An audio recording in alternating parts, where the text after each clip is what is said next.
Most of us will never see $1 million in cash. It stands as the ultimate American benchmark for financial success.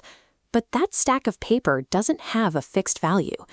Take that money to the American Midwest, specifically Iowa. Here, $1 million secures a 157-acre farm and a sprawling mansion. You command an agricultural empire. Now, move that exact same briefcase of cash to California. In Beverly Hills, your empire evaporates. That $1 million now buys you a decent parking garage. A dollar bill is a static piece of paper, but real estate is an active ecosystem. When you buy property, you are trading currency to enter a specific, localized microeconomy. The zip code dictates the physics of your money. In New York City, we see a scarcity market, an environment where horizontal space vanished over a century ago. $1 million here offers almost zero physical return. It covers the cost of a few hundred square feet in a Manhattan studio apartment. This heat map displays Manhattan's high-demand zones radiating outward from Wall Street and Broadway. You aren't buying bricks or square footage here. You are paying a proximity premium for immediate physical access to global financial hubs. Notice the hard water borders surrounding these zones.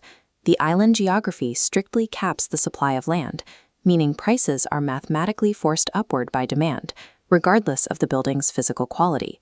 In these dense coastal hubs, buyers are purchasing invisible social and economic leverage. You are paying a toll for access rather than buying a physical home. Compare that to Texas. This is a utility market. The value equation flips, driven by scale and resource capacity. Your $1 million buys a luxury ranch, significant acreage, and the infrastructure needed for livestock. This topographical map shows why that happens. These expanding rings represent virtually infinite, unobstructed buildable land. There is no ocean trapping the supply, which removes the scarcity premium. Without that artificial scarcity, the price directly reflects the raw physical utility, like the timber, the water rights, and agricultural yield. Utility markets offer investors physical autonomy and tangible resource control, providing a direct contrast to the social investments found on the coasts.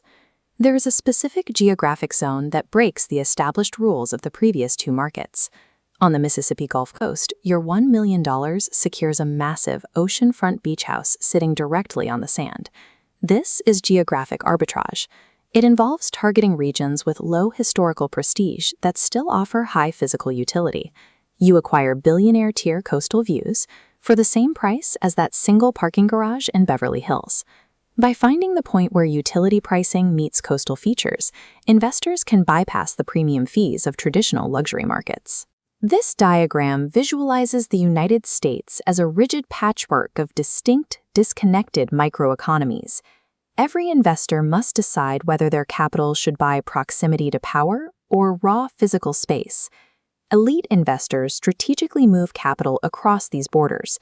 They exit hyper-dense coastal zones to exploit the advantages of undervalued interior and coastal anomalies.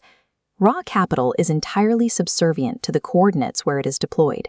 Accumulating $1 million is only the first step. True wealth generation depends on mastering the geographic map to dictate what that money actually becomes.